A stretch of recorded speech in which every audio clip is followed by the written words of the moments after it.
water. Overflow, that is trouble. Look, problem down in Port of Spring. It's like water blocking up the main road. Well, traffic jam, they blocking up the main road. Good morning, good morning, good morning, good morning, Vietnam. Good morning, all of you guys, people out there. Spark FM Online, #1 for urban and Caribbean music. I think I need to go to the doctor. I think this finger is broken. I don't know. Good morning, everybody. If you're just tuned in right now, go ahead and give it up and share. You're tuned in to Saucy and Friends in the Morning. Rockstone Triz, Miss Hot Sauce to you. Miss Tony B. Noen is out today. She is a little under a weather, but hopefully we'll see her tomorrow. Wish her luck and all the things. Quick check-in, Mr. Rockstone Triz. How you doing today, brother? Doing okay? Oh, wow. That was loud. There we go. Ow. All right, cool. Yes, good morning, ladies and gentlemen. I'm here. I'm blessed. I'm alive, feeling good, and ready for the Christmas spirit. Ready for the Christmas spirit. Ready for the Christmas spirit, man. You ready to get into it? Yes. How was your weekend? The weekend was cool. You know, shout outs to Dancehall Queen Yaya, my good friend.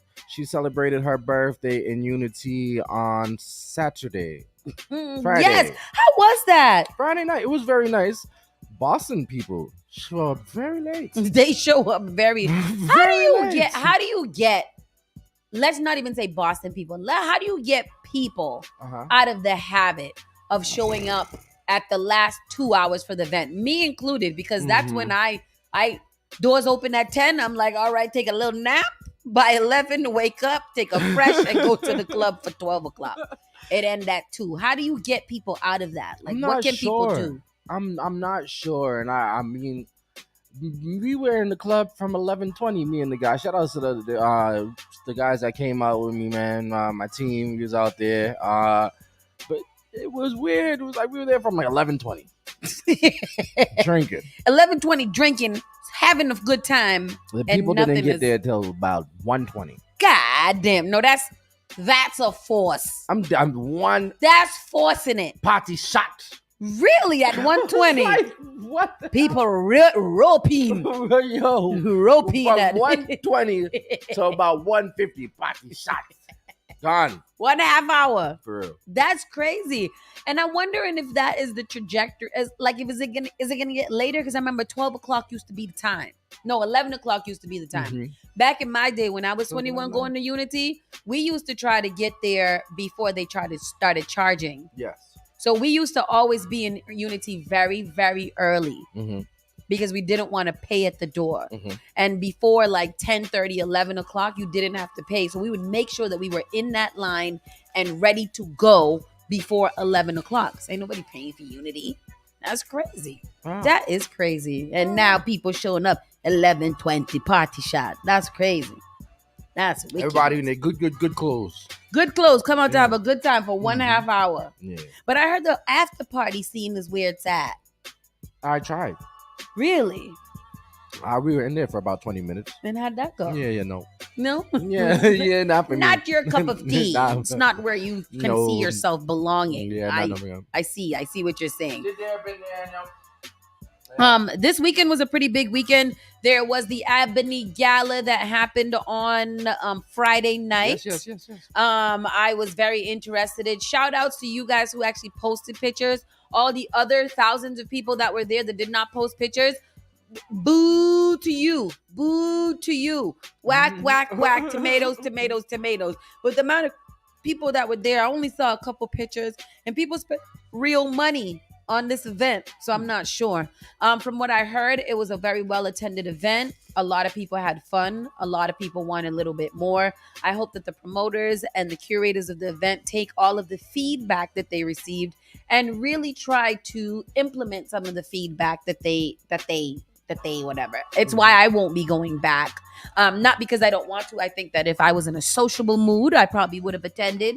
But unless you're there to socialize and get dressed and be cute and be pretty, I kind of just want to have a little bit more of a program. But shout out to them. This was their 33rd or 34th year, I believe. Out there, people were dressed up to the nines. Good for them. Really excited about it. And then Saturday, what thing going on Saturday?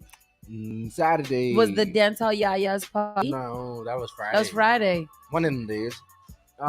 No, but I did tell you I went to the flea market. Went to experience the flea market. Yes, tell me all about this phenomenon. You know what? I ain't even gonna put y'all on. Don't put them on, Tristan. They ain't ready. They ain't ready. They ain't ready to be put on. I ain't gonna put y'all on yet. So if you know, you know. If you know, you know. But you did get some good finds. Yes, absolutely. Went down there and it was dope, pretty interesting. Mm-hmm. I haven't been to a flea market since I was a little youth. Mm-hmm. But yeah, they had all kinds of stuff down there. They had like I was telling you, they had laptops, they had clones, they had junk, they had they got tasers and things. It was pretty dope. It was a dope experience. And then one part of the flea market was like all the bootleg stuff. You know me. All the bootleg things is right there. I don't know why people have a problem with bootleg. I just don't know. I don't get it. I don't understand why people got to be in some people's business so that you can. And then the argument about bootleg stuff is be like, if you can't afford it, then you don't need to have it. Why can't I have it? It's affordable to me. If I like it, why can't I get the look? Why can't I have it? I just can't get the real one. But what is it to you if I have the real one or the fake one? What does it do to your life? I have a quick video, and that was like a very small section of where I was. Oh wow! They had all of the sneakers. Then they had boxes of just sneakers of whatever kind, from Yeezys. See, I need to go there so I get CK a nice 14 pair of sneakers, so he have things to wear all the time with his nice clothes that I be buying him that I don't have. Yeah. But yes, okay. So I'm gonna do flea marketing when it gets a little warmer. Yep. Today is, you guys are outside, be very, very careful. The winds are, it's a lot, it looks treacherous. A lot worse than it is. However, it is bad. Mm-hmm. So that's bad. What I'll say. Yeah, it is. It's pretty, it's bad. Just be careful. Don't be crazy. But yeah, it's just be careful out there. It's a lot of wind. It's a lot of rain. It's a lot of what? This one. Oh. A lot of this, a lot of all kind of things. Yeah, man. So anyhow, but I did see you went to the Dorchester Eagles parade. Oh yes, and that looked amazing. It was Spark FM online. What am I doing? Sheraton. Oh yes, sorry. Mm-hmm. The Dorchester Eagles. Big shout out to the Dorchester Eagles and the Lady Raiders cheer squad. They both brought home the national championship for the first time in Pop Warner history. In Boston, this was the first time that we brought home a national championship. So big shout out to them. They had their parade on Saturday. It started from the top of Talbot Ave all the way down to the Boys and Girls Club, where they met in the Boys and Girls Club to have a little gathering, some speeches. I love to see that all of the politicians were out there at the parade. I saw Mayor Wu. I saw a big shout out to Breonna Miller. I saw the Worrell brothers. I saw what I always get Roy Owens. It's not Owens. Our friendly black man that lives down the street from your house. I know you're talking about. I can't remember his name right now, but I know you're talking about. And that's crazy that I can't remember his name. It is wild that I can't remember that man's name. Yes. But there was a lot of Senator Liz Miranda was out there. Russell Holmes. Jesus, right. Yes. Thank you, Janet. And that was blame our minds, not our hearts, because Russell Holmes is literally one of my favorite city councilors, and it just literally like blew my mind for a quick second. But yeah, there was all kinds of people out there. The coaches were out there. Single ladies, I'm not going to encourage you to go to these Pop Warner games. The men's is everybody's daddy's fine. Everybody got a fine daddy, but I heard they're all married, so don't go down there expecting any type of play, okay? But they is fine. I saw a lot of fine daddies. I was like, CK, go pick one. Go pick a father. Go pick a stepfather. But yeah, the neighborhood black man. Yes, that is exactly who he is. But yes, it was. I wish there was more people that attended. That's what I would say. I wish there was more people that attended because the energy was dope. The event, just having them down there in the little trolleys and then the little open truck. Shout outs to the Urban Heat for providing the music for them as they went down the road, waving and shaking hands and kissing babies and getting autographs. But the babies did put in a lot of work, so I'm really glad that we were able to provide a celebratory parade for them. Dope. Shout outs to them.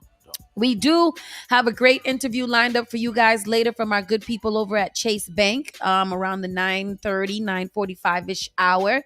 We'll see them pop up and we'll get into how to get ready for this new year, how to prepare for the holiday, which is Christmas that is coming up next week. Next Monday. Next Monday is Christmas. Next Monday is Christmas. Really? Yeah, son.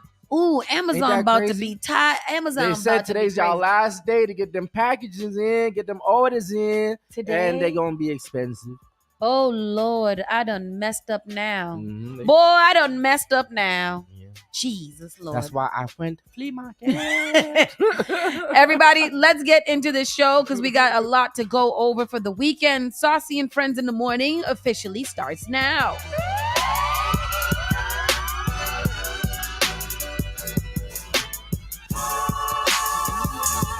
You're listening to Saucy and Friends in the Morning with Miss Hot Sauce, Miss Tony, and Rockstone Triz. Go to on, cause I'm on, cause I'm wipe me down, wipe me down, wipe me down.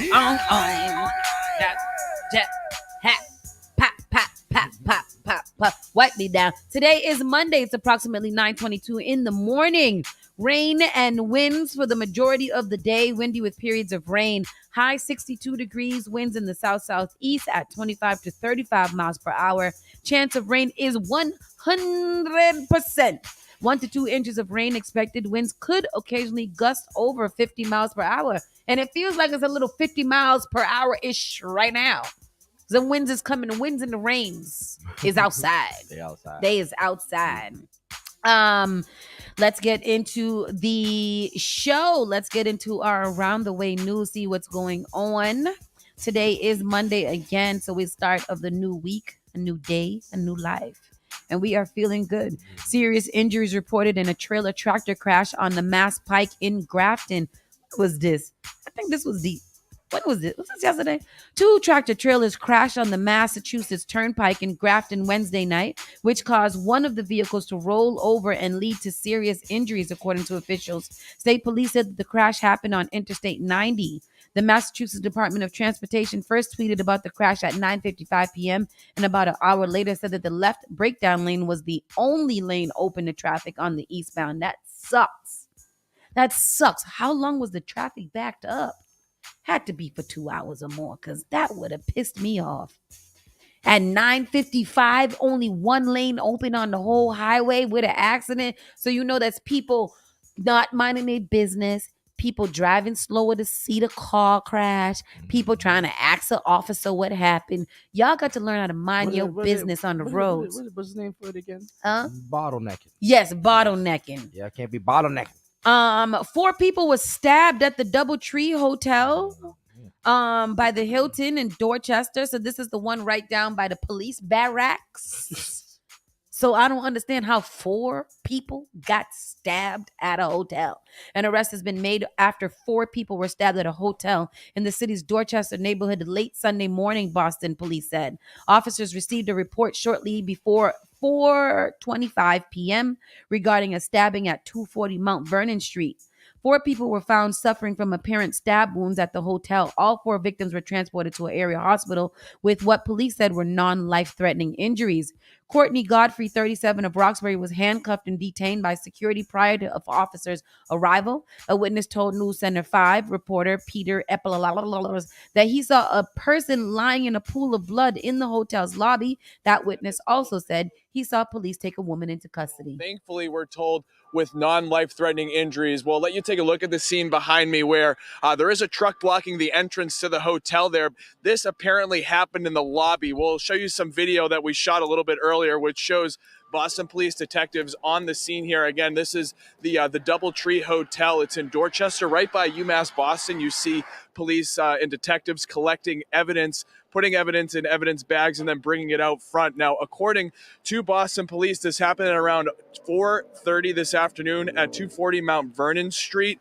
4 people suffering stab wounds, and they appear to be non-life-threatening. Police do say one suspect was taken into custody here at the scene. A witness here telling us that he saw a person on the ground in a pool of blood. He also said he saw police taking a woman into custody here a little bit earlier. Back here live again, you can see this scene has pretty much cleared at this point. Again, 4 people taken to the hospital, 1 person arrested here on scene. But again, at this time, about an hour and a half into this, details very limited.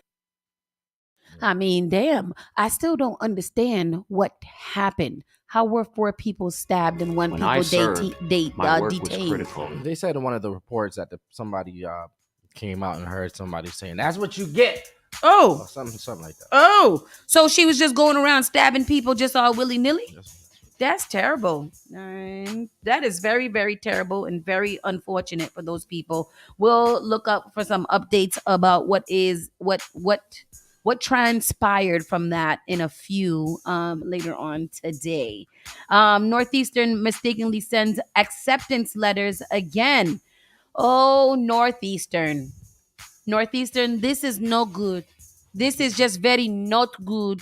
A little over a year after Northeastern University mistakenly sent acceptance letters to hundreds of applicants, another technical error has occurred, again temporarily thrilling some prospective students before dashing their dreams. Northeastern said in a statement to NBC 10 Boston on Saturday that the latest technical error resulted in a small number of applicants for a master's degree program received an erroneous email of acceptance. A university representative on Sunday clarified how many people were affected. Due to a technical error, 48 individuals out of 64,000 applicants for master's degree programs received an erroneous email of acceptance. They were immediately contacted by the university to clarify the mistake. The university said that the applicants remain under review with decisions to be finalized in early January. A person who reached out to NBC 10 Boston said it took over a week for the university in Boston, Massachusetts to send a correction email. It remained unclear as of Sunday whether or not the latest error had anything to do with the last time this happened, though NBC 10 Boston has asked if they were due to the same error.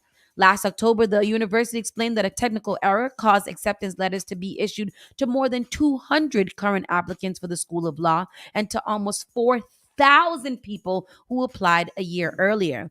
Lakeisha Papatousaskisas, a single mom of 4 from Northborough, Mass, told NBC 10 Boston at the time that it was a childhood dream come true when she found out she got into Northeastern Law School. The excitement was short-lived, however, when she saw a follow-up email from the school explaining her acceptance was actually a mistake.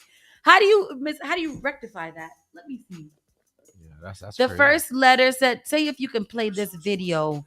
Yeah. The first letter, we're waiting for the advertisements to go by, but the first letter was definitely like, congratulations, you did it. Out of all these applicants, you yourself has earned a spot at Northeastern School of Law. Yay for you. And then the next time you get mail, it's like, hey, they reneged on it. It's not really. They reneged. They took it back. How do you say that? They took it back. No, it wasn't you. I'm so sorry for any inconvenience this may have caused. Stay. NBC 10's Oscar Margain spoke exclusively to a student who got one of those letters. It was like going on a roller coaster. That's exactly how it felt. That's how Lakeisha Paputsakis describes the last 24 hours since she was contacted by Northeastern University. Last night, I get this email, and I'm like, all excited. I'm like, oh my God, I got in. This is that email announcing her acceptance into the same law school that had twice rejected her in the last 2 years. This has been a dream since I was like a little girl. Often surrounded by attorneys growing up, Lakeisha says she's always had an interest in law, but then Life kept happening. it wasn't until after her divorce and while homeless with her 4 kids that she decided to give her dream another shot. For me, it was important to be able to do that, to one, show them that it's possible. 2, you're never too old to accomplish a dream. 3, that I could provide for them. Then after 6 hours of sharing the excitement with loved ones, she noticed a follow-up email from Northeastern. You're like, oh my God, this is so amazing. And then it's like, oh no, sorry, April Fool's Day. Northeastern explaining to NBC 10, saying in part, due to a technical error, 205 current applicants to the School of Law received an erroneous email. The School of Law deeply regrets this unintended mistake and is taking steps to ensure that it will not happen in the future. How do you make such a big mistake and then you do nothing to try to rectify it? Disheartened and defeated, Lakeisha wants Northeastern to reconsider. I'm a woman of color who wound up in a shelter, who lost almost everything and still has her 4 kids, but aspires to be more. And that was Oscar Margain reporting. And Lakeisha says she's looking into other legal avenues, such as writing a letter to Northeastern with hopes of turning that rejection into a real admission. Because this is her 3rd go round. Yeah, fingers crossed for her that she gets that figured out. That's crazy. That is crazy. Does she have it's law school that she's trying to get into? So she already has a degree? Okay. So this is interesting because I do feel, and that's weird, I do feel like there should be some type of not compensation, but more so like why she can't go to school there? Like why she can't get accepted? Why can't she get accepted? If she do write a letter and she maybe even does another application and whatever, I feel like they should give her a chance. She clearly wants to be there. I think she would work hard of it, and I think this would be something that's great that came out of there. So I don't know. It's very interesting to me. Former police officer accused in strangulation death of a woman. Oh, damn. Oh, darn. He looks happy about it. Former police officer accused in strangulation death of a woman. Chattanooga, Tennessee, a former Tennessee police officer is accused of the strangulation death of a woman in Chattanooga neighborhood. Is this for Boston? Nope. Not sure why it's there. And then, hold on. A man was arrested in connection with a swiping $30K worth of items from Newbury Street shop in Boston. Oh, they found him. Oh, it was a white man. A man was arrested and charged with burglary in connection with swiping $30K worth of items from Newbury Street shop in Boston. Wayne O'Keefe, 50 of Braintree, was arrested after officers located and stopped a motor vehicle of interest in the area of 11 Milnia Cass Boulevard. O'Keefe is being charged with operating a motor vehicle without a license, unregistered motor vehicle, number plate violation, and possession of drugs. Well, he's a bad hombre, and all these stolen goods. You got it there? Let's go right into it. Here's a clip. On Friday, investigators say he and another man broke into the Valentino store on Newbury Street last week and stole about $30,000 worth of handbags. Boston police say they originally stopped O'Keefe for a traffic violation, and police later were able to connect him to the Newbury Street burglary. Now, police haven't confirmed whether the other suspect in the heist has been arrested. I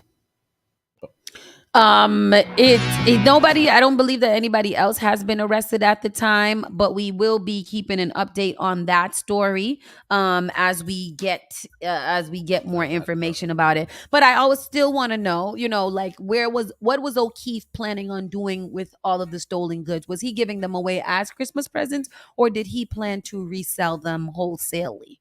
Because that's kind of really, and then if he had planned to sell them wholesale, where did he plan to do it? He was doing that one. Put them on sale. I didn't think he was going to give them away. No, I don't think so either. No.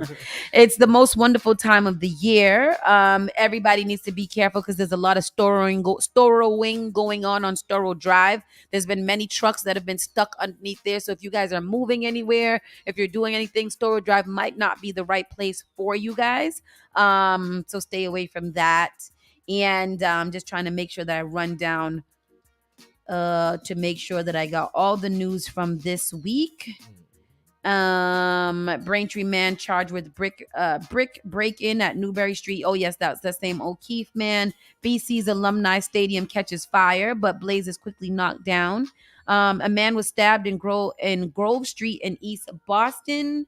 And oh yes, the little update from this story about the mayor.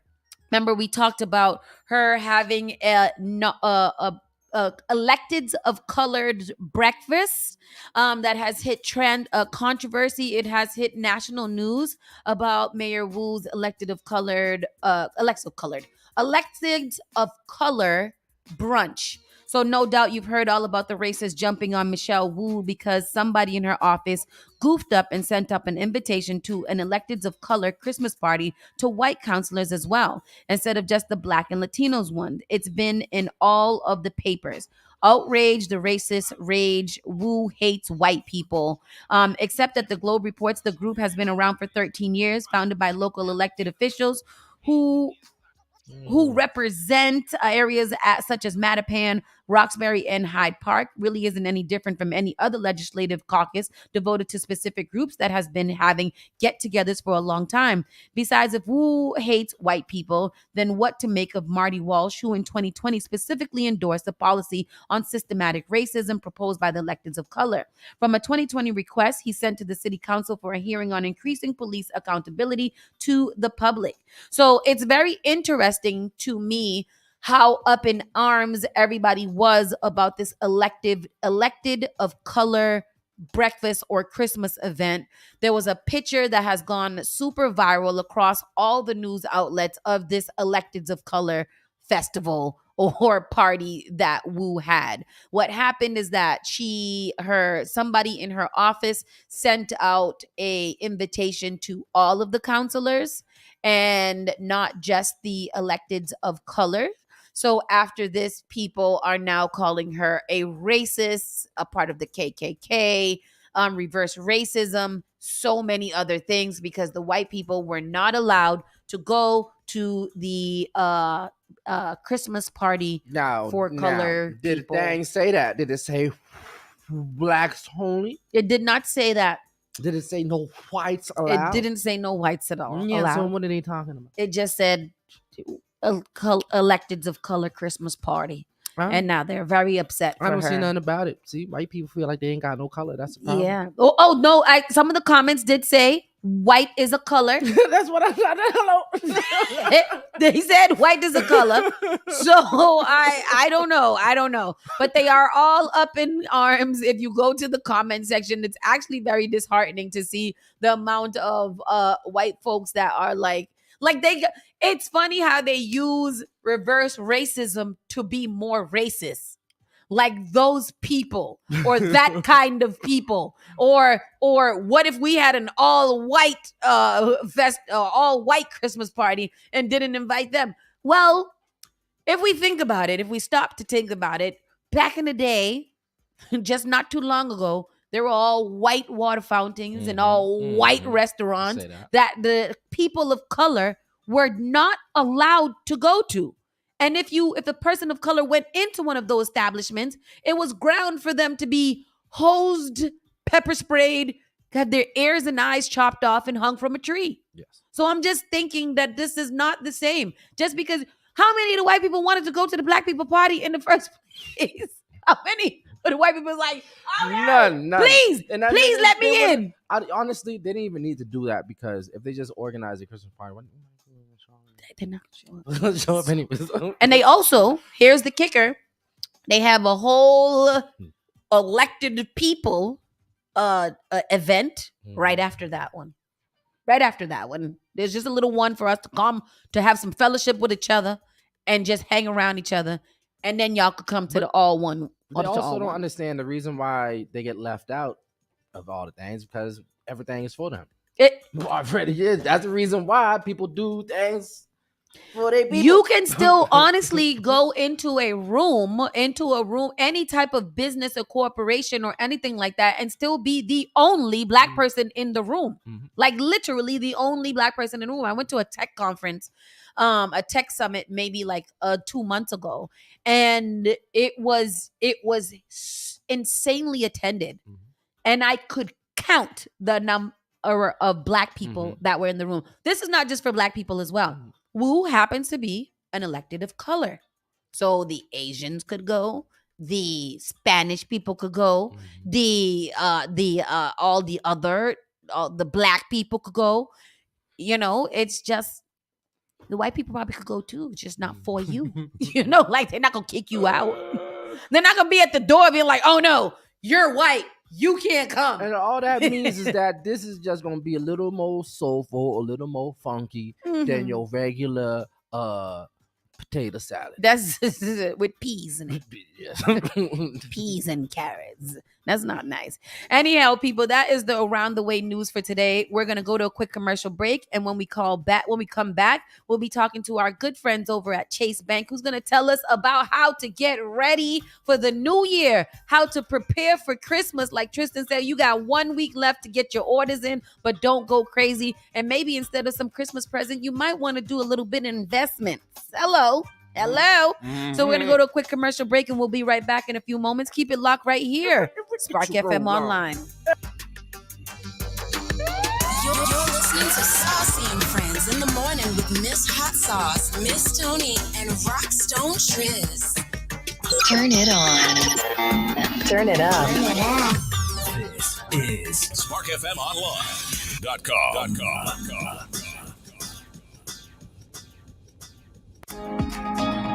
Did you know that you can now get a standard Massachusetts driver's license regardless of your immigration status? To get help with your application, a list of all required documents, and nearby appointment scheduling, visit mass.gov/WFMA. Your license is your way forward, so why not get started today? Register now at mass.gov/WFMA or call 857-368-WFMA.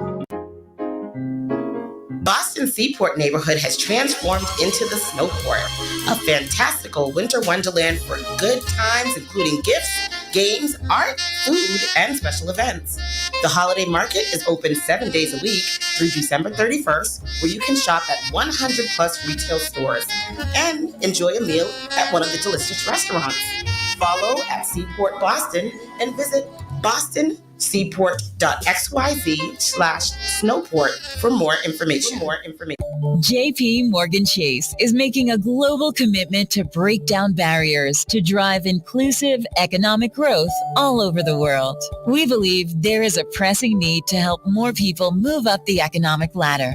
That is why we are investing in communities and people to create an economy that works for all, because no community should be left behind. Right here in Boston, we're focusing that work in Dorchester, Roxbury, and Mattapan, among other neighborhoods, on improving financial health. These efforts aim to address the key drivers of the racial wealth divide head on. We're here to empower individuals, families, and small businesses by connecting them to the tools that build generational wealth and a long-lasting legacy. Chase is investing in Boston. Chase is investing in you. Visit us at the Mattapan branch at 1617 Blue Hill Avenue, where the team is waiting to help. Moonbox Productions is thrilled to present Legally Blonde, the musical. Perky sorority girl Elle Woods follows her ex-boyfriend to Harvard Law School, where she discovers she's not just pretty, but pretty brilliant and pretty powerful. Opening on December 8th and running through December 31st at the Boston Center for the Arts, Roberts Theater is located at 527 Tremont Street. Tickets are available at bostontheaterscene.com. Tickets range from $45 to $65, and pay what you wish options are available at the box office.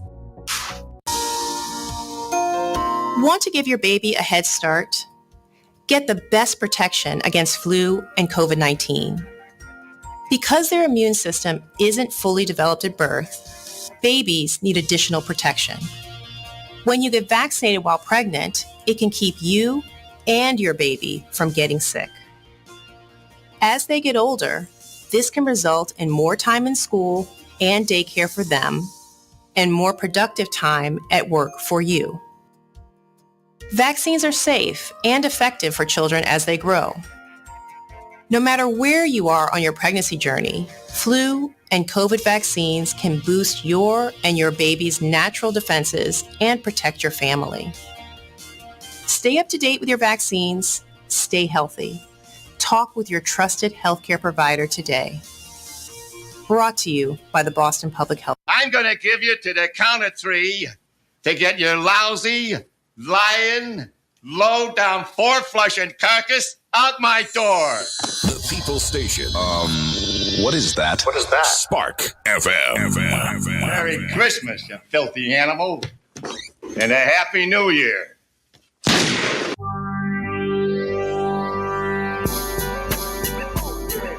You're listening to Saucy and Friends in the morning with Miss Hot Sauce, Miss Tony, and Rockstone Triz. Spark FM Online, number one for urban and Caribbean music. We are back. As we prepare for our interview, we're going to be streaming online today.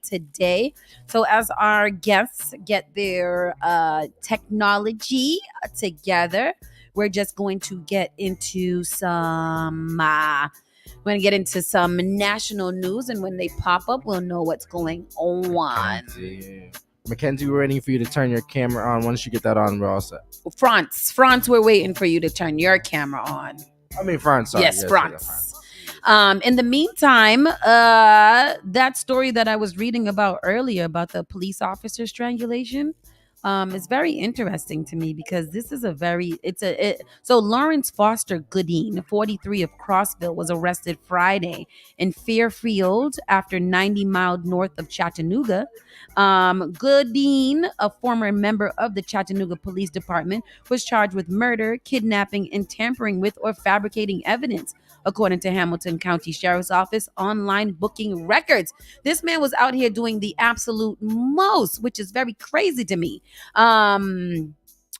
Very, very crazy to me. And I'll get into more of this story because it's very, very long. There's a lot of detail of how this officer did quite a lot of things to carry out this mission that he had going on. So in the meantime, while we prepare for our interview, just some 5 tips to stay on holiday budget this year. Have you guys finished your Christmas shopping already? Have you finished? Put it in the chat section. What have you gotten? How many items do you still need to get done? What is it that you have left? Have you finished most of it, or are you still kind of shopping around? Where are we at right now? That's what I want to know. Where are you interested? Janet said earlier she ain't started yet. So and Janet, you got little ones that you got to prepare for. What's on their Christmas list? Because that's another thing. Like, what's on y'all kids' Christmas list? Is it crazy? Is that a thing? Yeah, y'all get them what they got on their list? That never happened to me. Let me tell you, I don't give my son a damn thing. Okay, I don't get him nothing because I give him life. I gave him the gift of life. Every day is a gift that I wake up and use my hard-earned dollars to buy this boy Chipotle and stuff. I can actually, if people want to get something for CK, all they got to do is get him gift card to restaurants. That's all the boy wants. All he want to do is eat all day. No, he doesn't want any real, you know what I mean? I don't know. Like, he wants toys. He always wants cars. He always wants, foolishness. Anything that he sees on TV, like, Mommy, can you give me that? Mommy, can you give me that? Can you give me that? Can you give me that? Like, all of these things are the things that he wants. But in general, like, he will just be fine with a curry goat and rice, a gift certificate to Flames or Chipotle or Olive Garden. Okay. It's simple. Yes, very simple. Very simple. I was picky. What did you like? What do men want for Christmas? Like, what are you supposed to get men for Christmas? I was, there we go. We got you. We see you, friends. But I wanted, when I was younger, and especially when I was like 13 and stuff. That was back when Diddy had the shiny suits. Like, remember the metallic? Yeah, jeez. God. And the Chinese shirts. Remember the Chinese shirts? Yeah, they were Chinese. Well, Oriental. Yes, Oriental. Yeah, Oriental printed shirts. Yes, nice shiny. With it. Then you got to get the shoes, the velvet shoes with the little gold thing on it with no socks. Velvet shoes. What's that? Just the velvet slipping shoes. It's like a dinner For shoe. y'all. That was a women's shoe? No, it's a man's shoes. It's called a dinner shoe, a smoking shoe. A smoking jacket and a smoking shoe. Yeah, Well, that's yeah. kind of That's now now. age. That's now. Okay. That was Because men don't wear that's socks no more. That's yes. what I heard. Yes, the velvet shoes. Those are nice. Yes, this is very nice. All right, people, we're going to prepare for our interview. We have our good people over from Chase Bank on the line. We have France Warren from Chase Bank. Let's just check our technology, make sure that we are up and ready to go. Franz, can you hear me? I can hear you loud and clear. Franz, Can you you gotta hear call me? in that number. No, you gotta call in that number, that 857 number. And then we will be right on the screen as we sit here and wait, playing a little music in the background. I have been listening to a heavy amount of Christmas caroling, and I am almost prepared to Christmas carol. That's what I would like to do with my life. Yo, dog. That's exactly what I would like to do. My mother's been playing Christmas music for like the past right after Thanksgiving. Right after Thanksgiving. Right check, after Thanksgiving, Christmas music comes on. Franz, can you hear us now? Can you hear us now?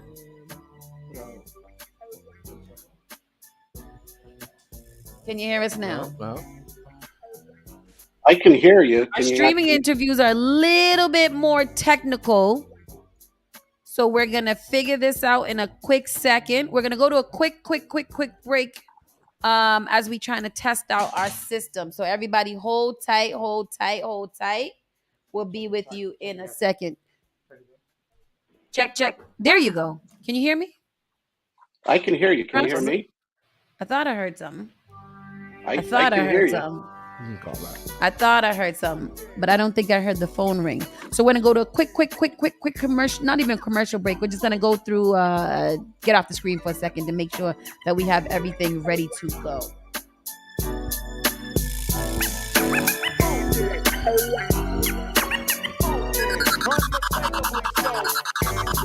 You're listening to Saucy and Friends in the morning with Miss Hot Sauce, Miss Tony, and Rockstone Triz.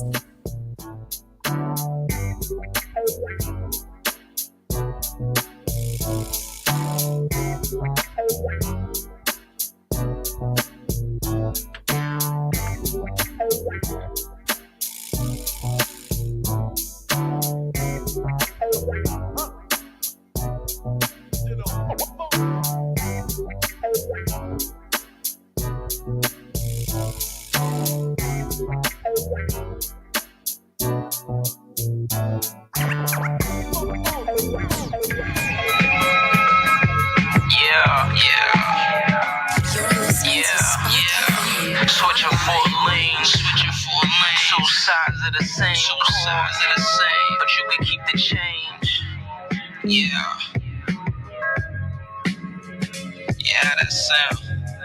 Yo, I'ma pop the cork in this bottle and get lifted when the clip hold 30. The pole hit different. I'm a guard shooting from the logo like Lillard. I'm a star trying to have all my bros in position.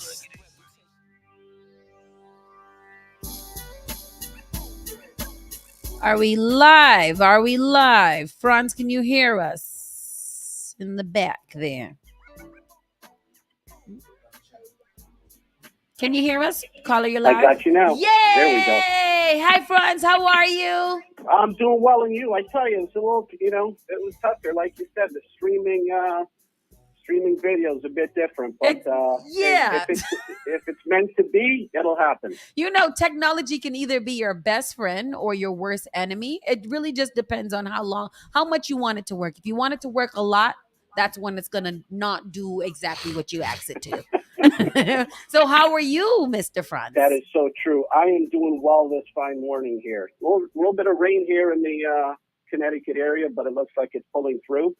And at least the sun should be out shortly. I'm excited. I'm hoping that it does. It was a little aggressive this morning. But Franz, you are the regional director of JP Morgan Wealth Management. Tell us what that consists of. Yeah, absolutely. So, regional director for JP Morgan Wealth Management, and I'll touch on the geography. Not in the Boston area, but close enough. My geographic area starts from Yonkers, New York, goes up through the entire state of Buffalo, and the entire state of New York, including Buffalo, and then obviously Connecticut. And what I'm responsible for is leading a team of approximately 160 financial advisors that sit within the bank branches in that geographic area. And their goal, quite frankly, is to work within our branch network, meet clients, primarily those are Chase clients, and ultimately help them plan for their financial future. Oh, good. So putting together a plan first, and then helping them with those solutions that can help them achieve the plan and the goals that they set for themselves and their family. Okay. So this is when you have gone a little bit past just budgeting, and you are trying to actually like build wealth, and you are starting maybe with, a good amount of change in the bank. Is this where? I would say yes and no. So yes, we do have clients that have obviously gone through some of the basic steps. We also, as one of our commitments, and I heard the piece playing before, just in terms of JP Morgan Chase's commitment to really close that racial and wealth gap. Yes. So some of the work that we do are in the communities that were listed in Massachusetts, communities that are here in New York and Connecticut. So there is a combination of helping, yes, but there's a bigger element, which is just financial education, and helping individuals get more financial literacy, and then obviously helping them on a plan, which is so important for everyone. And when we talk about plans, right now we are approaching the very end of the year. We are preparing for 2024 and getting ourselves right. This is a lot. This is a time where many people are like, hey, resolution time. What can I do to save money? What can I do to get to the place where I would need a financial wealth manager and different tools of the trade? What are some tips for setting financial resolutions in this very pivotal time of the year? Yeah, so the first thing I would say is everyone's financial situation is different. I applaud everyone as we think about wrapping up a calendar year and starting a new year. We're always looking to see what we can do better next year. And thinking about your finances is certainly, for someone who hasn't done it before, one of the important things that one can do. And it gives you a chance to really take a fresh look and a fresh perspective in terms of, as I approach the new year, in this case, 2024, what are some of the things that I would like to accomplish short term and long term? I know when we think about long term, probably the biggest one that individuals focus on is their retirement. That's the biggest goal, but there's certainly other goals that are out there. It could be education for a child. It could be home ownership. It could also be saving for a vacation when you look at it. So there's a couple things I would say. JP Morgan Wealth Management recently just published a few months ago our 2023 Diverse Investor Study.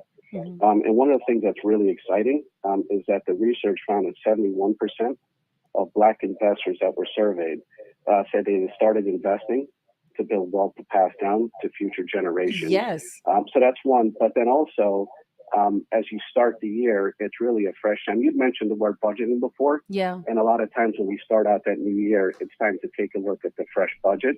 And with that budget, the question is, can I, with a plan, carve out probably X amount of dollars per day, per week, per month to hopefully accomplish one of these goals that I've set for myself. When you talk about short-term goals, what is the time frame of a short-term goal? Like, is that a year out, or is that more like 3 to 6 months? Or is it more like short-term is 3, whereas long-term is more like 10? Are we planning wide, or are we planning tight? Yeah, so here's what I would say, first of all, right? Great question. Long term, when you look at it from an investing standpoint, one really should be looking at least 12 months. Short term, that is, right? So that's anything 12 months and less, we would look at that as a short term goal. That being said, and I should have mentioned this before, but as you're thinking about budgeting, as you're thinking about that plan, one of the first things that someone should be looking at doing is really making sure that you have a cash emergency fund. And depending on one situation, job security, et cetera, we typically would say that should be 3 to 6 months of your expenses to cover any unexpected emergencies. Simply said, one of the things that could really derail a plan and someone's focus to do the right thing to invest short and long term is an unexpected emergency. So if you have that 3 to 6 month buffer for your expenses, that should hopefully help one, that if an emergency comes up, you would have that covered, and then you can certainly let that plan stay its course. And what are some, while we're just right there, like what are some tips to help you stick to those financial goals? Like I want to go on vacation in June and I make a certain amount of money. I know I have to budget. But how do I stick to that plan to get to that vacation? What do I have to do? Well, I tell you, one of the things that you can do, which is really, first of all, when you know where you're going on that vacation, I like to have, personally speaking, that picture in my office or next to my computer. Very good point. That keeps me focused on the goal at hand. Like a vision board, almost. Exactly. But I would say outside of that, the other thing that you can look at really, in order to stay with this plan, is really just to make sure you periodically checking in with it. Okay. And it doesn't have to be something that you pull up and check every morning, but it is something that you should be checking, I would say, probably every quarter, twice a year, or at least annually as you're going through, just to make sure it's on track. Yeah. And if it's not, is there anything I need to tweak? Certainly, I know you asked about the question with short-term goals, but if you look even on a longer-term goal, it's easier, the length of time to that goal and the duration. So if you're checking it on a periodic basis and there's something you can tweak, it's easier to tweak it when the goal is a lot farther out. In terms of tweaking the money you put in per month. Yeah. Versus if you don't look at it, you may have to tweak it with a number that for some may just be an impossible number to change to. Yeah. One thing that we are going into, or that my hopes are, and I've been looking at, is investment. A lot of times we're thinking about Christmas presents and we're thinking about things to give to people. I often find that we're always thinking about like material items or money or gift card. And then we see a lot of celebrities that have gone out and have now started to gift investments and things like that to other people. What are some tips to help people get started if they wanted to start investing in that way, either giving it as a gift and or just start investing on their own? Yeah, so again, like I said before, everyone's situation is unique. That aside, I would say the biggest thing that someone should do if they're just thinking about starting to invest, ultimately it would be, which is a story with a lot of things in life, it's going to be about education. Yes. And if I can just put a plug in here for JP Morgan Wealth Management, and I'll give this website, but it's chase.com/the know. We have educational... You said the now? The know. The know. KNOW. And on that website are just some fantastic, first and foremost, it's free, educational articles that you can go through and read to educate yourself on investing. You can go through and read if you would like to give a gift, and that gift could be an investment. It could be in some sort of savings account that you may be starting with someone. Then ultimately, you can read and see exactly, first of all, to educate yourself on how to do it, and then walking through different steps on that. But the website, chase.com /the know, is just a fantastic resource. It is. I'm on educate. it right now. 5 considerations for investors in 2024. 2023 in review, rates, rallies, and reflections, trending topics, economic outlooks. There's a lot. Retirement. Wow, there's a lot. Chase got to stop keeping these little gems to themselves. Wow. There's a whole tab on investing, retirement, planning, markets, and even one that says how to start investing. Hello. Absolutely. Okay, so this is a cool little thing right here. I'm gonna stick on this page for a little bit. But so this is probably be a great first start for people that are interested in at least reading about and getting educated on investing. Where is the is he Fransky still here? I can still hear you. Good. How important? What is the importance of investing and planning for the long term? When you're doing these, a lot of people feel like, oh, once I invest, I'm gonna get a quick buck, turn around, take it out, and I'm rich. But a lot of times I'm hearing that investing is a sit and chill out game. Once you invest, you got to kind of let it cook. You know, as you use the word "let it cook," I'll continue to play on that. I like it. to an extent, almost set it and forget it. But I think the key part is, which we've stressed a couple of times here, it's really about that plan. Mm-hmm. And if we just focus on that longer term plan, a regular frequency to go into review it on a quarterly basis, semi-annual or annual, it's just a great roadmap, if you will, to help you from where you are today to get to that longer term goal. Mm-hmm. Yes, it's easy when you have a short term gain and you can sell that investment and you're happy that you made a profit. But I would say the key part, right, and where you look at building wealth, is going to be on the longer term. Yeah. And it's really important to have that plan. It's to have a longer term horizon. And I often say, like, when you're meeting with clients, right, because things could change, with just things that could happen in the economy, things that could happen overall in the market that are out of our control. As long as we can always stay grounded to say, has anything changed in your long-term goal? And has anything changed in your risk tolerance, which again is going to be specific to the individual? Mm-hmm. If neither of those two have changed, then let's really work to continue to stay the course, and ultimately continue to look at planning for, again, that longer term goal. And I'll just again use what I said before, as retirement is one of them. We have a question here from one of our onlookers. What's your biggest challenge with encouraging Black people, especially Caribbeans and immigrants, where retirement retirement investments and different things like that? What's your biggest challenge? I would say the biggest challenge is just education.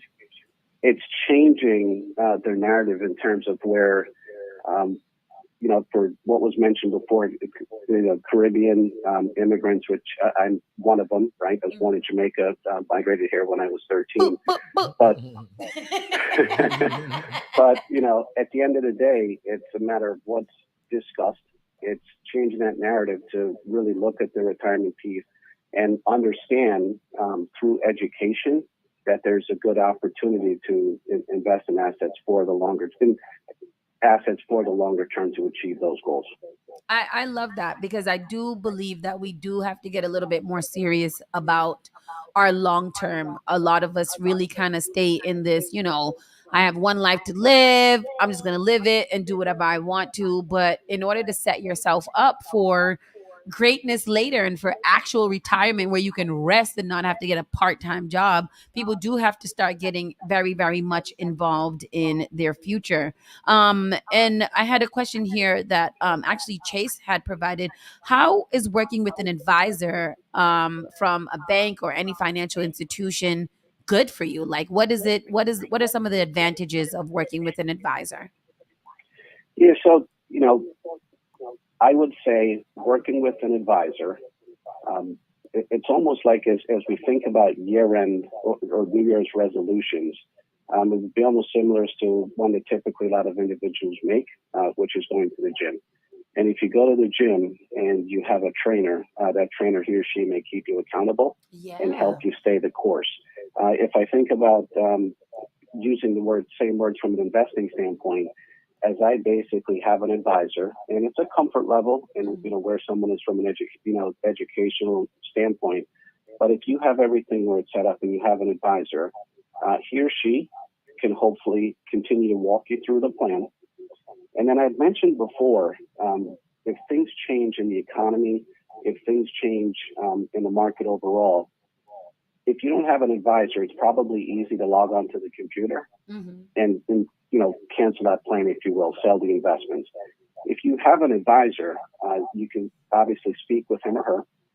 They would certainly ask you the questions I mentioned before, which is, has anything changed with your longer term goals? Has anything changed with your risk tolerance, your time horizon? And if not, let me tell you why I think it's best that we continue to stay with the plan and stay the course over time. So it's just that accountability partner. It's that human person that you can ultimately speak with. That sometimes when things look really tough, gloomy, etc., they can help you and bring some reason to everything that's going on and allow you to stay the course. In that same regard, where do we find an advisor? Well, certainly you could, as you go through education, we've mentioned certainly, chase.com, and I'd shared before the team that I lead and run. So, in a lot of bank branches, you will certainly have advisors, but I would tell you, it's interesting, but if you go online and probably type and find an advisor, you certainly can have a lot that will come up. But that being said, I think the most important thing to go through besides the education advisor is finding someone that is comfortable, that you're comfortable with. Yep. And I am sure if you speak within the circles of friends that you have and trusted, whether it's friends or, relatives, you should also be able to come up with a few names of someone that they've spoken with before. And I think that's a good starting point. And it's always great to go through and interview the individuals because it's such an important thing to do. And you want to make sure that you have the right person working with you. And them too, because these people have some good knowledge on your finances. So I appreciate everything that you've been saying here today, because it does, I think a lot of people are gearing up for 2024.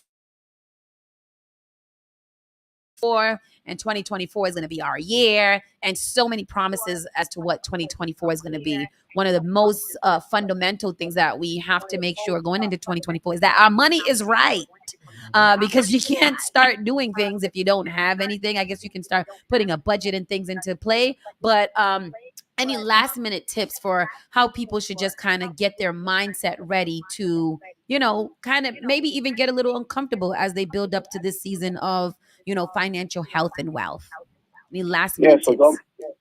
Going back to the first question one of your callers had typed in, that's probably the biggest thing, right? There is going to be, at least at the beginning, a little, you're going to be uncomfortable to an extent because you're used to probably investing in a savings account, CDs, and that's fine depending on your risk tolerance and your goals, but you're used to seeing the same value. Whereas if you have an investment, that value may change, but it's important to have that plan, which keeps you the course. I would say, as we think about the new year, number one, you use the word budget. Yep. If you don't have a budget, that's number one. You should start with that budget. Probably the easiest if you already thing have a budget, it's a good chance to go ahead and review it and see if there's any change or tweaks.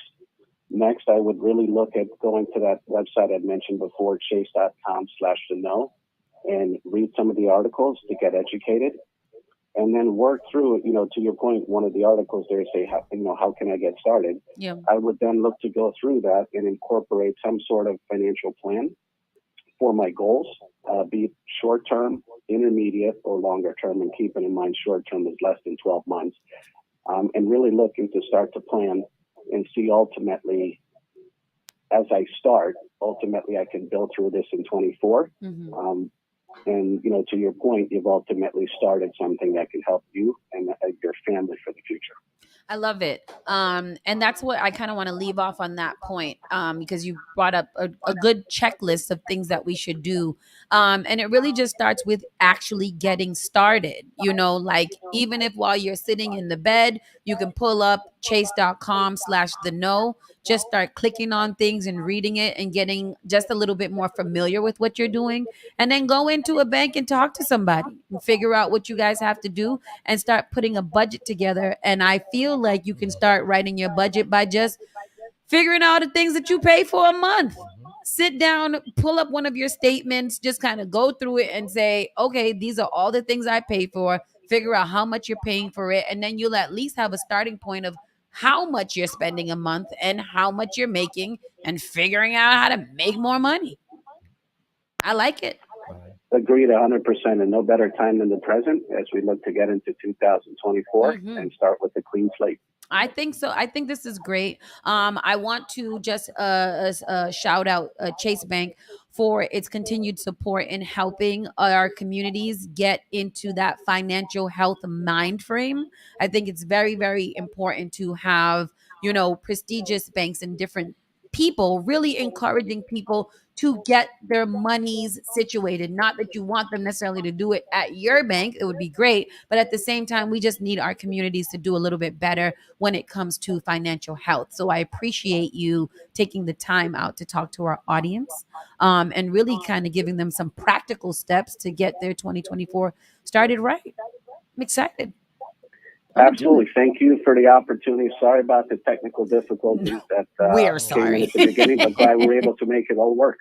Again, Franz is from Chase Bank, JP Morgan Chase, and he's the regional director over there. Franz helps in managing director. He is the managing director and regional director with JP Morgan Wealth Management on the New York and Connecticut region. So we have people talking to us from all over the world and all over the tri-state about what's going on here, and getting us ready for 2024.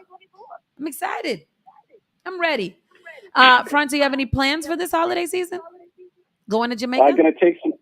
I wish I was going to Jamaica, but no, not this year. That hopefully can be in the cards for next year. Yes. But just looking forward to spending some time with the family between Christmas and New Year's, recharge the batteries, look at my own New Year's resolutions, and ultimately look forward to a happy, healthy, and prosperous 2024. Cheers to a 2024. Franz Warren, thank you so much for talking to us. We'll see you guys later. And happy holidays to the whole Chase staff. Thank you so much. Happy holidays. Thank you. Bye. Have a good one. Yes, people, we're going to go to a quick commercial break and we'll come back with our national and world news. That was Franz Warren from Chase Regional Bank, the director. Make sure that you guys are going over there, opening, I think there's like a $600 bonus if you open a checking account right now. So you should probably go over there, get your little Christmas shopping It's bonus lit. on. Okay, that's what I'm talking about. We'll be right back. Spark FM Online, Saucy and Friends in the morning. Small break. You're listening to Saucy and Friends in the morning with Miss Hot Sauce, Miss Tony, and Rockstone Triz. The only thing that does matter is great music, and you will find it here. The all-new Spark FM. JP Morgan Chase is making a global commitment to break down barriers to drive inclusive economic growth all over the world. We believe there is a pressing need to help more people move up the economic ladder. That is why we are investing in communities and people to create an economy that works for all, because no community should be left behind.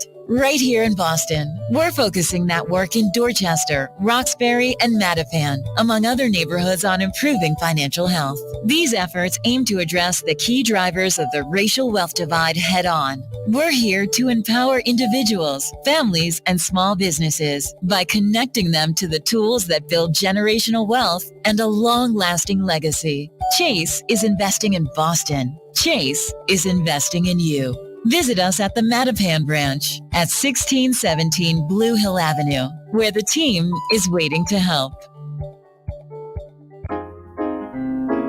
Boston's Seaport neighborhood has transformed into the Snowport, a fantastical winter wonderland for good times, including gifts, games, art, food, and special events. The holiday market is open 7 days a week through December 31st, where you can shop at 100 plus retail stores and enjoy a meal at one of the delicious restaurants.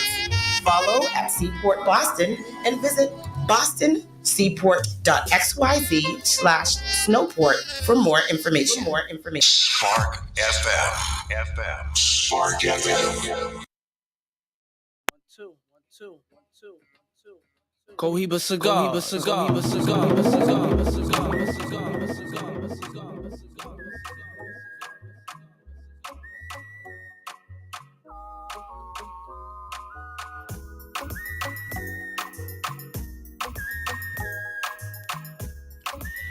Check. Spark FM Online, number one for urban and Caribbean music. We are back.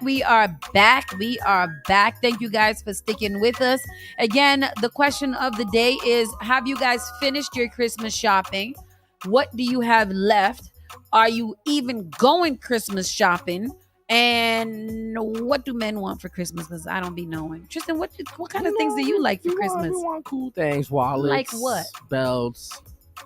jewelry, T-shirt and drawers. If wives out there, girlfriends out there, get your husband, get the fellas, and fellas likewise, get the ladies. You know what I mean? Get your partner a just jewelry.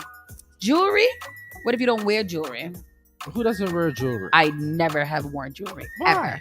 I don't even have my ears. Why? I don't wear jewelry. So if somebody bought you a nice chain, you wouldn't wear it? I guess I would because they bought it for me, but it would be purposeless to buy me jewelry that I don't wear. But it's always, I say jewelry because it's something that, you could keep. It's something that holds value, that keeps its value, and it's something that you could pass on. I feel like you got it. In that case, it would just depend on the person because you wouldn't want to get somebody something that they wouldn't wear. Because if you're going to get me jewelry and it's going to be stuck up in a... But I would see, I always get people what they want. Yeah, so like, you know what I mean? I would ask you what you know what I mean? It would be dope. And I'm good. Schneider said naked ladies. That's what you want for Christmas, Schneider. That's nice. Janet said, hell's nah, I think I'm giving cash. Take the hassle away from me, not feel. So this is a big thing. This is a big thing with our family right now. So we do a Secret Santa. Mm-hmm. And we have a limit. What we're finding is that everybody's copping out and doing gift cards and not buying a present. So there's half people that want gift cards and half people that want an actual present. What do you do in that situation? Lazy. The gift card, right? Yeah. I get it. Why? One of the reasons was because usually when, like no matter what you put on your wish list, you're most likely going to get something that you definitely kind of did not necessarily want. Yes. So if you get a gift card, then you're allowed to go and get whatever you want. But I do feel like it is a little lazy on the giver's part. It is. And then it's more work for me. Now I got to waste my gas to get to where I need to go to spend y'all money. Or you can just order it online. Jenna says practical gifts, but it'd be something I will actually use or actually need. That's how I feel. Like on my wish list, I put like a shower scrubber, an electric shower scrubber, and I put like a long hooded robe with pockets. That's what I like. I like those types of things. I don't want nobody else buying me no fashionable beanies. Why? Janet said bald head, get them fashionable beanies. You don't like hats? No. See? I like Pastor Troy hats, is bald as well, and he loves hats. He loves it. You don't remind me. You don't remind me. I'm bald. Don't tell me. For myself. I'll buy my own hat. God damn it. Here. Let's get into our national news while you guys still put in your gift request here. We might maybe this week at the end of the week, maybe Friday.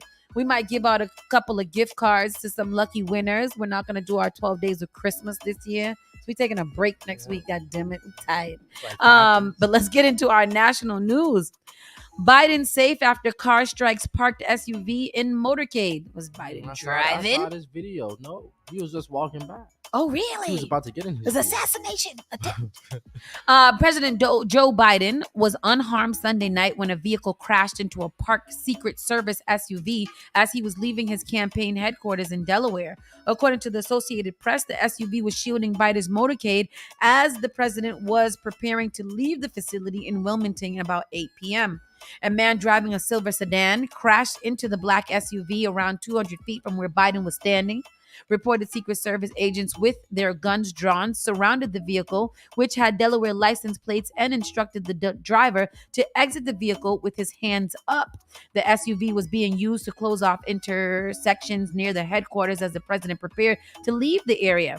Biden and First Lady Jill Biden were exiting the Biden-Harris 2024 campaign headquarters when a reporter asked the president why he was not doing better in the polls, according to a new organization. And he says, they're the wrong polls, Biden said. Then there was a bang, and Biden could be heard saying, whoa, and with a surprised look on his face, an engine then revved, and he was rushed into an armored vehicle. The First Lady was already inside the vehicle. Listen to Trump in the polls.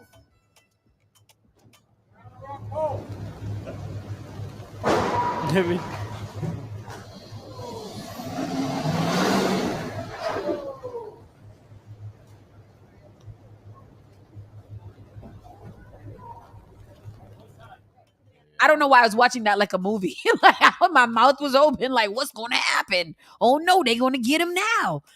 Even that's crazy. So we're watching the video now on the screen. We see Biden was just walking to his car. As soon as he heard the crash, he kind of looked over. Secret Service came over and scurried him right into that truck while they tried to figure out what's going on. And it doesn't look like the car was that. He wasn't close at all. Damn, was a black man in there too? Mm-hmm. Look at him. He's like, I'm sorry. Yeah. But how did that happen? Why did that car crash happen? I think he was not minding his business. He crashed. Got into to the be car. careful when the president's That in is town. terrible. I'm so sorry to that man who is now probably being interrogated and waterboarded because of his life. So we're gonna get back into the story of this young man from somewhere, that this young police officer that killed up his wife. The medical examiner's autopsy report stated that Atkins died by manual strangulation and blunt force head injury. The report also notes that Atkins suffered a broken bone and several injuries to her neck. So this was the man's wife, I believe. So Lawrence Foster Goodine, 43 of Crossville, was arrested Friday in Fairfield Glade after 90 mile north of Chattanooga. Goodine, a former member of the Chattanooga Police Department, was charged with murder, fabricating evidence, according to Hamilton County Sheriff's Department online booking records. Goodine is accused in the strangulation death of Kara Atkins, 48 of Chattanooga, who was found dead in her Southside Gardens neighborhood. Her death was officially classified as a homicide on Friday. An affidavit stated that Goodine told police that he and Atkins went to dinner on November 29th and then drove to a gas station to buy cigarettes. Goodine said that Atkins went missing and he drove around until he found her, according to the affidavit. Goodine then told police that he and the victim went home together, had sex, and then fell asleep. The television station reported he said that he then woke up. Atkins was unconscious and he tried to splash water on her face to revive her before calling the police. According to the toxicology report, Atkins had alcohol in her system at the time of her death. She had a blood alcohol concentration of 0.254, more than 3 times the legal limit for her driving in Tennessee. No other drugs were found in her system, according to the toxicology report. So what happened? So what he did? He killed her and then got back into bed with her and then pretended like he lost her and then killed her some more. I don't know what's going on find here. More on the story, but I don't find too much. We're gonna find a video. We've been trying to piece it together little bit by little during the show, but we'll find the whole thing and get down to the nitty gritty of this. You know, a lot of people are afraid to date officers for reasons as such as these. Mm-hmm. I believe it. He is very smiley in his mugshot. Mm-hmm. So those also very much scare me as well. Why are you smiling? Why are you so happy? Former police officer, Senate staffer alleged by conservative outlets to have had sex in a hearing room is no longer employed. It's terrible. Senator Ben Cardin's office has parted ways with the staffer who conservative news outlets allege was shown in a leaked video having sex in a Senate hearing room. I just feel like there's some places that you should not have sex, and the Senate hearing room is one of those places. Aiden is no longer employed by the U.S. Senate, the Maryland Democrat office said in a statement in NBC News. On Friday, the Daily Caller, a conservative news outlet, published what it said was a video showing a congressional staffer having sex with an unknown man in the Senate hearing room. It added that the video was shared in a private group for gay men in politics. Look at this. Oh. That's the video? I don't know. Put it on the screen. Let the people see. What? Conservative outlets then alleged that this is definitely the staffer room. Oh, he's got to be fired. Oh, wow. That is intimate. They can see it, Tristan. They blanked it out. This was a difficult time for me as I've been attacked. So the staffer says, saying while he had shown poor judgment in the past, he would never disrespect his workplace. This has been a difficult time for me as I have been attacked for who I love to pursue a political agenda. While some of my actions in the past have shown poor judgment, I love my job and would never disrespect my workplace. Any attempts to characterize my actions otherwise are fabricated, and I will be exploring what legal options are available to me in these matters. Aiden, I don't believe that there are any legal matters for you to explore. Sir, you were definitely having sex. We wasn't supposed to do that. That's terrible. As for the accusations regarding Congressman Max Miller, I have never seen the congressman and had no opportunity or cause to yell or confront him, he wrote in the different situation that he was in. But from the videos that I just witnessed, it was more than just poor judgment. He was having a good time. He was getting it in and on. And that's terrible. Oh, Aiden. Better choices, Aiden. Quaker Oats issued nationwide granola product recall for salmonella. This is terrible. So these are the Quaker Oats cereal bars. And if you have bought these for your children, you should probably dispose of them as of now. Quaker Oats is recalling dozens of granola bars and granola cereal because they may be contaminated with salmonella, which is what? Raw meat? What's wrong? Don't you get salmonella mostly from salmonella? The company, which is part of PepsiCo, announced the recall Friday of some of its granola bars and granola cereals. According to the U.S. Food and Drug Administration, among the products recalled were various flavors of Quaker Big Chewy bars and variety packs and Quaker Simply granola cereals. The products were sold in all 50 states, as well as in Puerto Rico, Guam, and Saipan.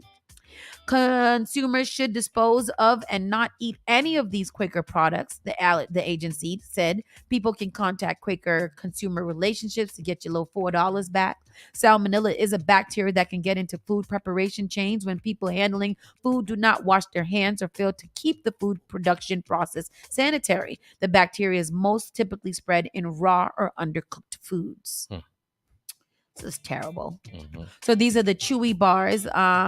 Quaker Oats recalls some of its granola bar cereals. The applesauce pouches recalled for lead could have been contaminated unintentionally. Sun-dried tomatoes, Aviator brand, recalled due to concerns over unlabeled sulfates. Coca-Cola recalled 2,000 Diet Coke, Sprite, Fanta cases due to possible contamination. And Cantaloupe recall, salmonella outbreak leaves 8 dead, 100 sickness in U.S. and Canada. So we got the cantaloupe, we got Coca-Cola, Diet Coke, Sprite, Fanta, we got sun-dried tomatoes, applesauce pouches, and the Quaker Oat cereal bars that you guys should not be purchasing right now because they might contain some sort of salmonella. That's terrible. That's all the things that's everybody's refrigerator right now. Go in your refrigerator and your pantries and just get rid of all of it. Start over for 2024. It's only 2 weeks away. You could do it. And prosecutors say Washington State man charged in 4 murders. 4 murders lured victims with promise of buried gold. What is he, a leprechaun? Hold on. Let me see what's going on here. A Washington State man is in jail awaiting trial in 1 murder case, has been charged with 3 more killings, and prosecutors say he lured all 4 of his victims by asking them to help dig up buried gold. Tristan has the story right here because I want to hear it at the same time as y'all, because what the hell is going on? Buried gold? That's like Uncle Grandpa offering adults candy. Jr. lured 4 victims into the woods by asking them for help digging up his gold. The murders date back to 2019. Stephanie Haynes joining us live. Stephanie, what in the world do we know? I mean, exactly. How could people fall for this, I guess, is the one question. And then second of all, what do we know about this suspect? Yeah, and that is exactly what we're still trying to figure out this morning. But here's the thing. Richard Bradley has been sitting in jail since 2021 for one of those suspected killings. And then this case took this shocking turn this week when authorities revealed that he is facing 3 additional murder charges, all connected by this same scheme that he allegedly lured them into the woods alone and in hopes of digging up buried treasure. So we took a look at these court documents, and here's the timeline. 44-year-old Brandy Blake went missing in 2021 and shortly thereafter was found dead of blunt force injuries in a Seattle area park. And just 30 feet away from her shallow grave, investigators discovered human ribs, which through DNA have now been identified as 36-year-old Emilio Maturin, who was last seen back in 2019. Okay, so then fast forward to 2021, father and son Michael Goman and Vance Lakey were found shot to death on a road not far from that same park where the others were discovered. The victims reportedly all came into money shortly before coming into contact with Bradley, such as an inheritance or casino prizes. And court documents say Bradley tricked all four the same way, seeking their help to dig up gold, leading them into a wooded area, killing them, and then stealing their cars or their cash.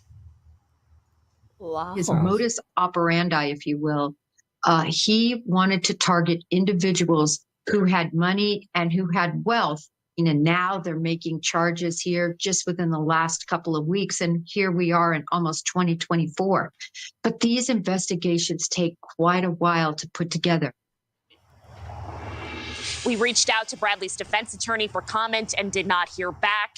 He did enter a not guilty plea for one of the new charges. And then next month, he's scheduled to stand trial for that original case that he was booked into jail for back in 2021. Adrian. I'm just still completely flabbergasted that he would be able to trick someone by telling them we have gold here in the woods. Come help me. Thank you, Stephanie. Thank you for watching. Go to newsnationnow.com to. I'm lost. This is what so let me ask you a question. If somebody came to me and be like, you want to help me find my gold in the woods? Yeah, no. What?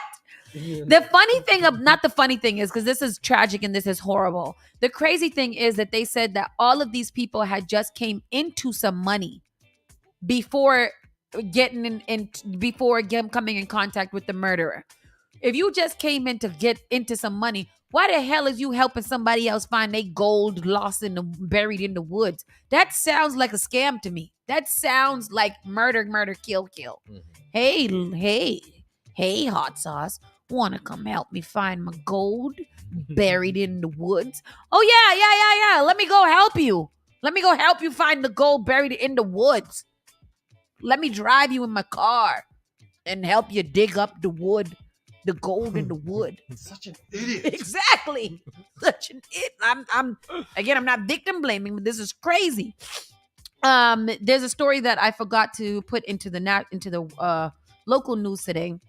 It's a very disturbing story. A very, very disturbing story, but it has hit national news sites as well. So a lawsuit was filed against Boston Public Schools after a 9-year-old girl endures repeated rape and assault on school bus by fellow students. What? Yeah, the family of a 9-year-old girl who was allegedly assaulted and raped multiple times by another student on a Boston school bus has filed a lawsuit against Boston Public Schools, reports Boston 25 News. The lawsuit, which was filed by Morgan & Morgan in Suffolk Superior Court, also includes the city of Boston, Match Charter School, and a Transdev bus driver and monitor as defendants, according to the lawsuit. The girl, who is a student at Match Charter Public School in Hyde Park, endured repeated sexual assault and rape by an 11-year-old student over 7 months during the 2022-2023 school year. The sexual assault occurred on diverse dates over 7 months and was committed by another 11-year-old student. The lawsuit stated the sexual assaults took place just a few feet from the bus monitor and the bus driver on the ride home after school. The lawyers at Morgan & Morgan say that the young girl had to leave school early out of fear of facing further physical or social consequences. Our client will experience a childhood haunted by trauma and flashbacks, and will be doing everything in our power to hold the defendants accountable and prevent anything like this from ever happening to another child in our city. And here is the clip. Did you hear that? Mm-hmm. What the hell was that? Assaulted on the school bus with the driver and a monitor on board. The 9-year-old's family is suing Match Charter Schools, the bus company, and Boston Public Schools, which has a contract with the bus company. They say she was raped by another student over a period of 7 months, and that when they asked for security camera video from the bus company, they were told there wasn't any. Boston Public Schools says the report was made 5 months after the alleged assaults, and the onboard camera footage had already been erased. It says Match Charter Schools, which are not part of BPS, are responsible for the investigation. Were searching for him after he repeatedly made threats. This is crazy. Yeah. This is crazy. The lawsuit also alleges that the trans dev driver and monitor either knew or reasonably should have known of the repeated and ongoing sexual assault, and that they had a duty to identify, intervene, and take steps to end and report the abuse, as well as take the reasonable steps to prevent it from occurring. I am kind of concerned in many different ways. Wow. A span of 7 months, a 9-year-old was sexually assaulted and raped by an 11-year-old with a bus driver and a bus monitor in attendance for 7 months. I'm concerned. 2 things. Nafa said, who raised that 11-year-old? Number 1. If you guys know 11-year-olds, you got to be in a very, I don't even know what kind of environment for them to. I'm confused right now.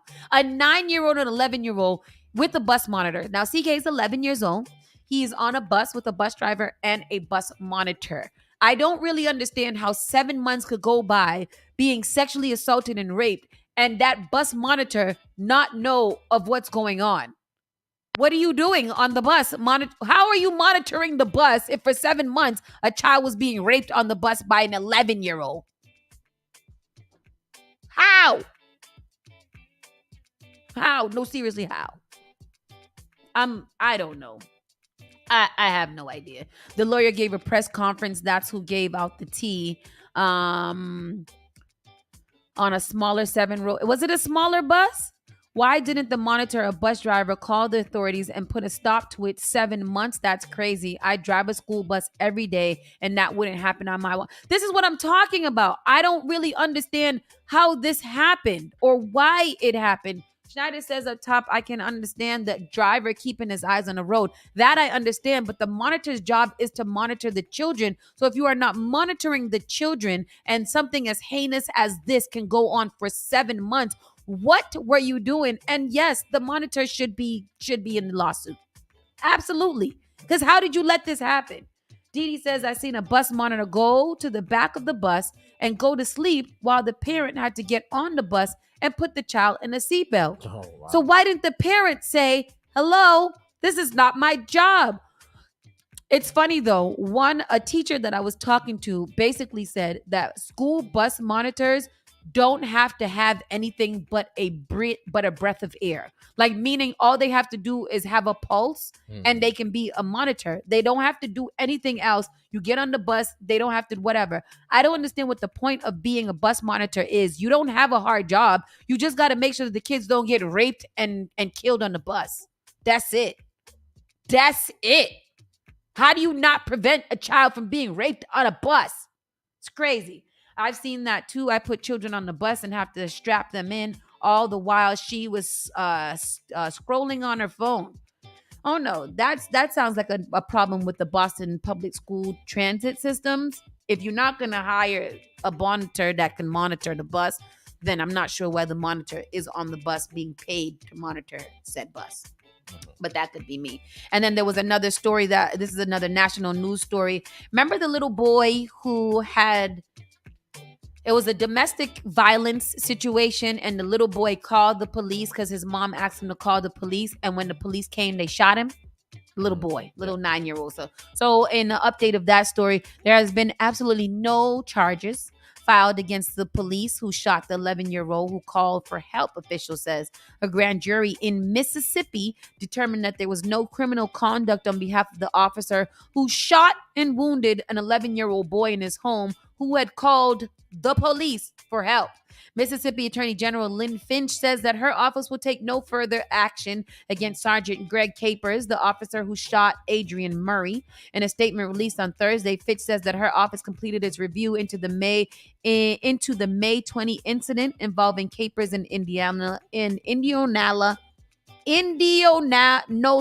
Mississippi, and presented it to the grand jury in Sunflower County, Mississippi on Wednesday. Both of those sound like racist counties. As such, no further criminal action will be taken by the office in this matter. Carlos Moore, the attorney representing the family of Adrian Murray, told NPR that despite the grand jury's decision, the shooting was not justified, and he will continue to pursue the case. We are committed to seeking justice for Adrian and his family, and we will persist in an effort to ensure accountability. Adrian's mother, Nikela Murray, is asking for the body cam footage from the incident to be released publicly. The Mississippi Bureau of Investigations, which was investigating the shooting alongside the Attorney General's office, did not respond. Here is the clip of this case ruling. Begin with breaking news. A grand jury has found no criminal conduct in the case against an officer involved in the shooting of an 11-year-old boy in Indianola. On May 20th, 11-year-old Adarian Murray was shot in the chest by Sergeant Greg Capers with the Indianola Police Department. Now, earlier this week, his mother and her attorney, Carlos Moore, held a news conference calling for justice for the young boy. Today, the Office of Attorney General announced that with this ruling, no further criminal conduct will be taken by the office in the matter. However, the family is still planning to sue the city of Indianola and its police department and file another lawsuit in the Sunflower County Circuit Court. That's unfortunate. That is absolutely unfortunate, and it just sucks. They said the little boy's lungs collapsed. He was shot in the chest. His lungs collapsed, and he had some other big ailments due to that. I'm not sure how that little boy's life is going to be turn out, because when I call the police, I just never expect the police to come and shoot me, especially when I'm 11 years old. That's insane. But that was our national news. We're going to go to a quick commercial break, and we'll be right back in a few seconds.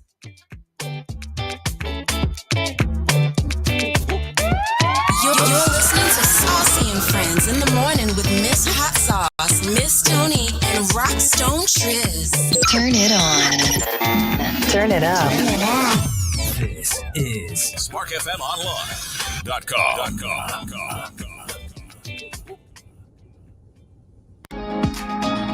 Did you know that you can now get a standard Massachusetts driver's license regardless of your immigration status? To get help with your application, a list of all required documents, and nearby appointment scheduling, visit mass.gov/WFMA. Your license is your way forward, so why not get started today? Register now at mass.gov/WFMA or call 857-368-WFMA. Boston Seaport neighborhood has transformed into the Snowport, a fantastical winter wonderland for good times, including gifts, games, art, food, and special events. The holiday market is open 7 days a week through December 31st, where you can shop at 100 plus retail stores and enjoy a meal at one of the delicious restaurants. Follow at Seaport Boston and visit bostonseaport.xyz/snowport for more information. Moonbox Productions is thrilled to present Legally Blonde, the musical. Perky sorority girl Elle Woods follows her ex-boyfriend to Harvard Law School, where she discovers she's not just pretty, but pretty brilliant and pretty powerful. Opening on December 8th and running through December 31st at the Boston Center for the Arts, Roberts Theater is located at 527 Tremont Street. Tickets are available at bostontheaterscene.com. Tickets range from $45 to $65, and pay what you wish options are available at the box office. 3, 2, 1. Silent night, holy night.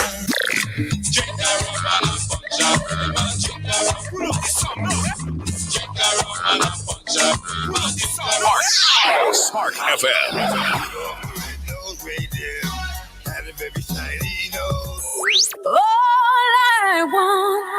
for Christmas is you.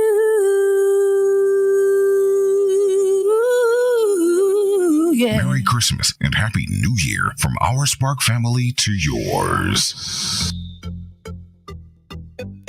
Spark FM Online, number one for urban and Caribbean music. We are back. It is time for us to get into our entertainment news and find out what's going on. Over this weekend was the funeral service of the young man who got hit by the police officer and the Eversource worker that got hit by the maniac. What a white dude.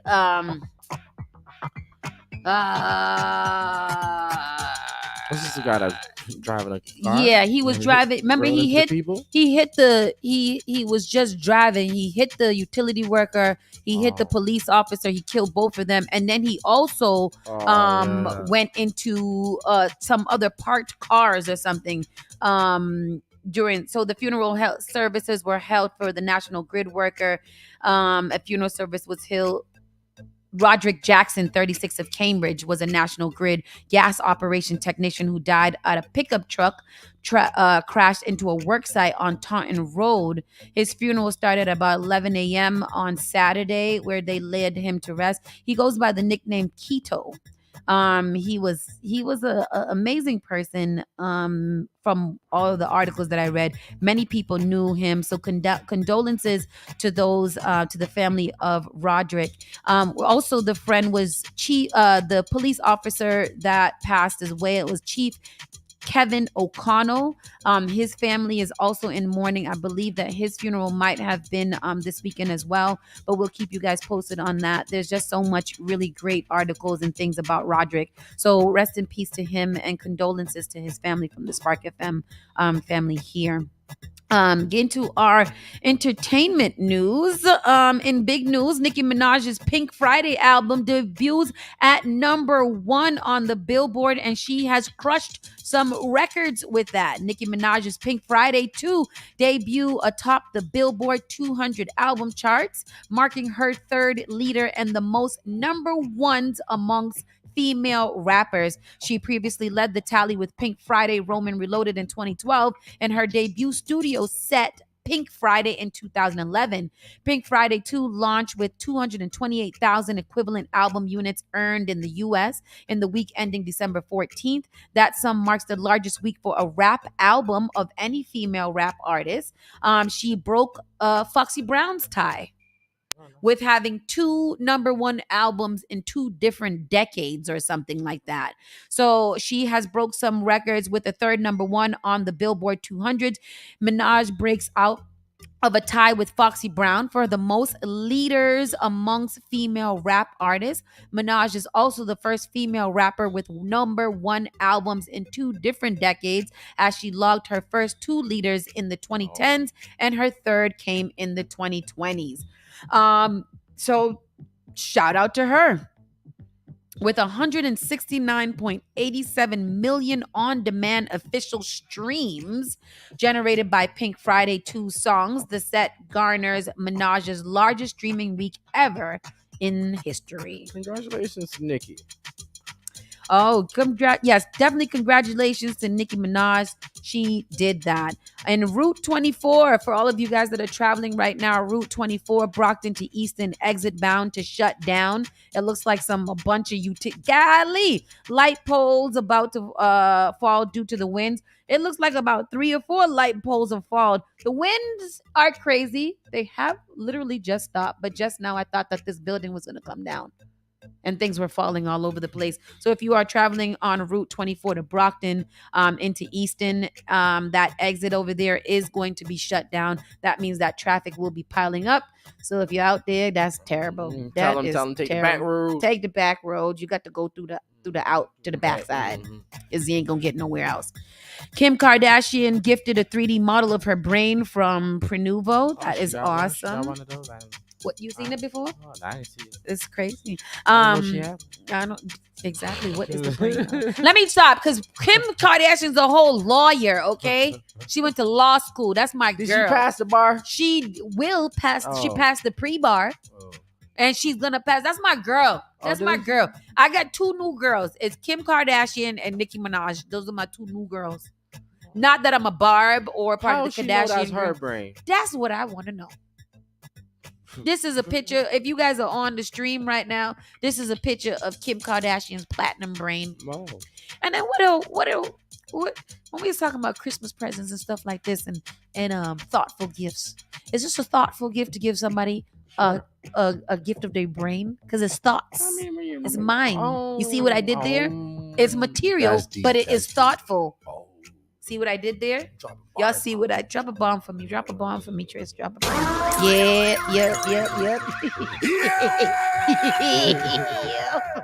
Anita Baker pulls a quiet storm. Patti LuPone tells fans to turn off the camera, baby. Some fans of Anita Baker are not caught up in the rapture with the legendary singer. In fan-made video from her concert in Houston on Friday, Baker can be seen pulling a Patti LuPone and actually singing and not missing a beat, summoning an audience to stop recording her with their phone.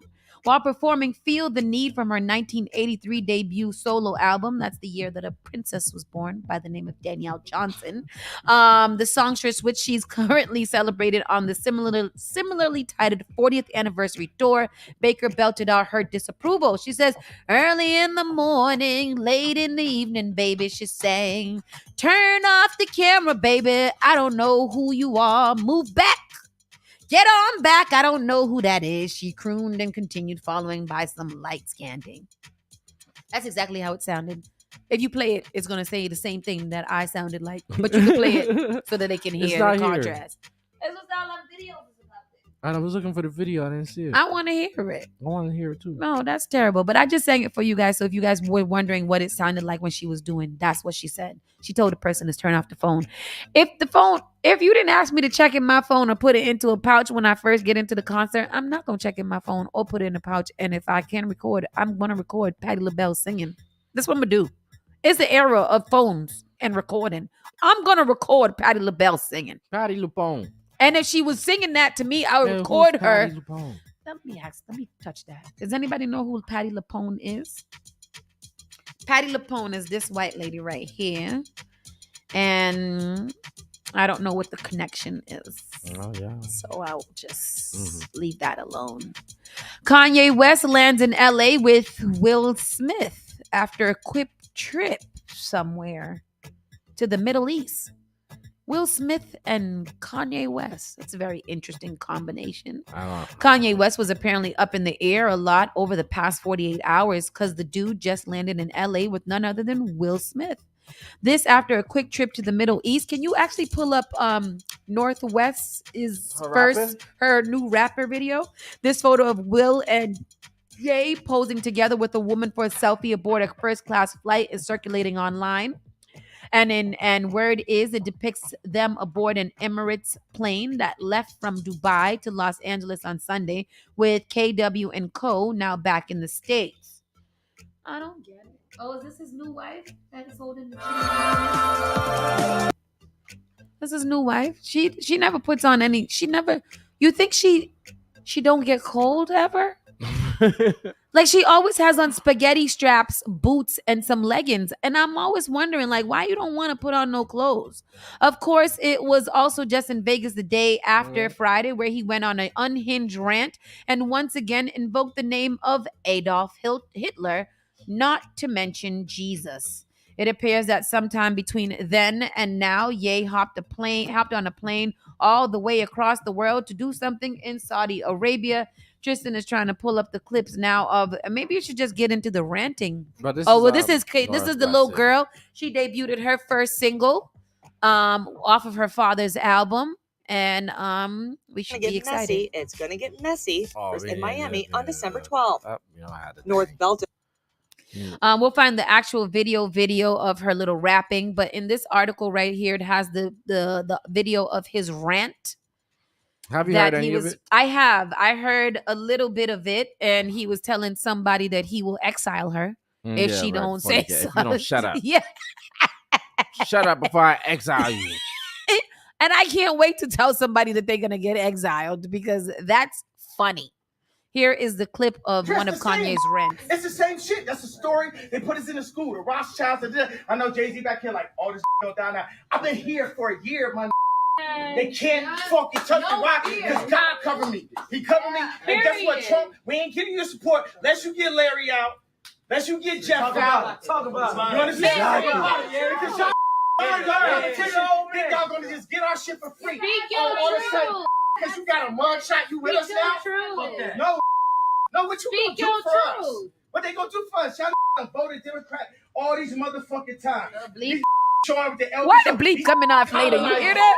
The French own 80% of the banks in Africa. That's why I just met with MBS, head of Saudi.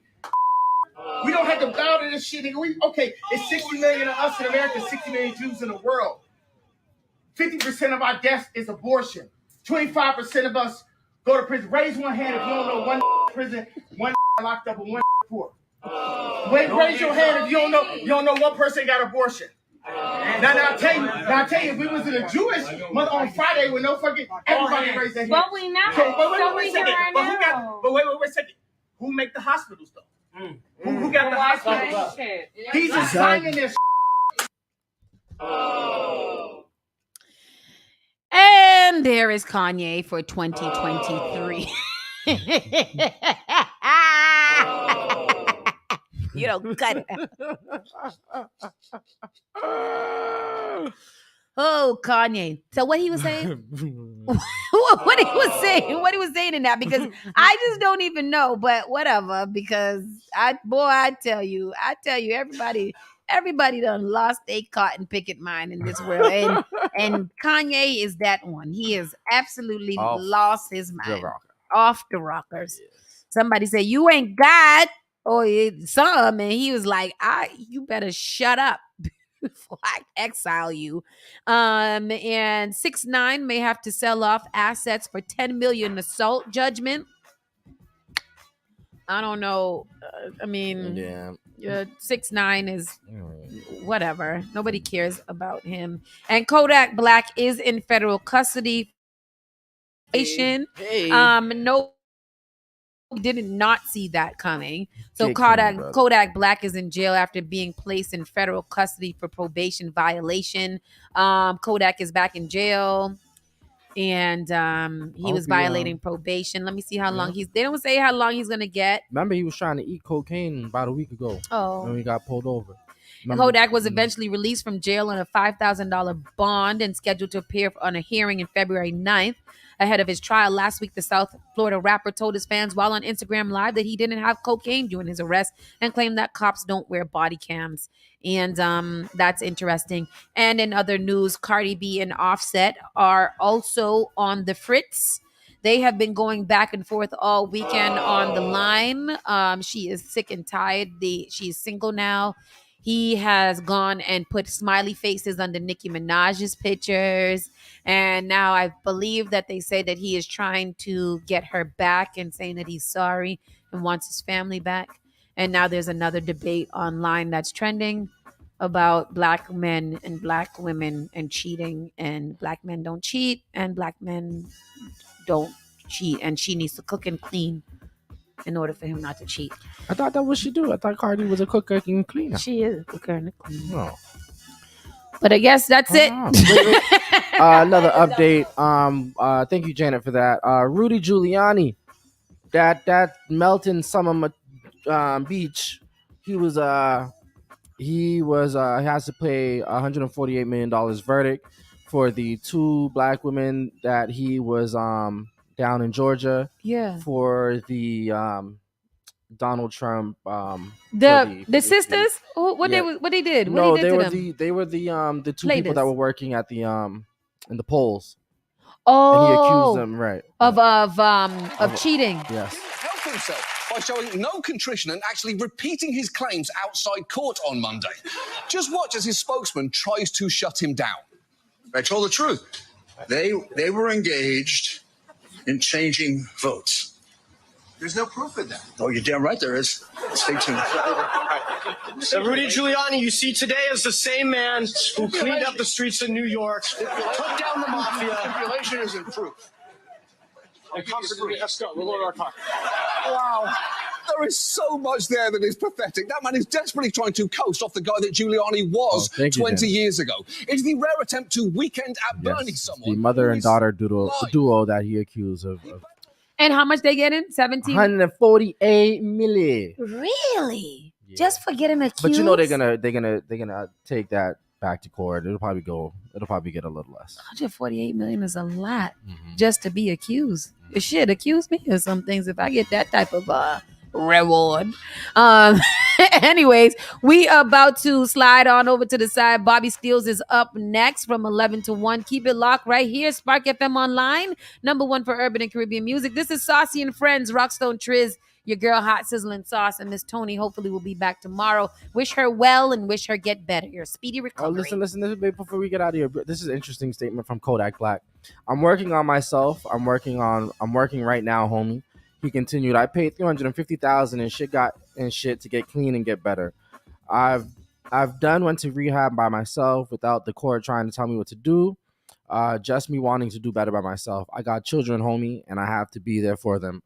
I never have enough time on the streets to ever be no junkie. Kodak Black. All right, my brother. I hope you really do. I hope he do too, because that's terrible. That is very terrible. All right, we're gonna slide on over to the side. We'll see you guys tomorrow morning. Keep it safe. Stay dry. Stay classy, San Diego. Spark FM Online. You're listening to Saucy and Friends in the morning with Miss Hot Sauce, Miss Tony, and Rockstone Triz. Turn it on. Turn it up. This is SparkFMOnline.com.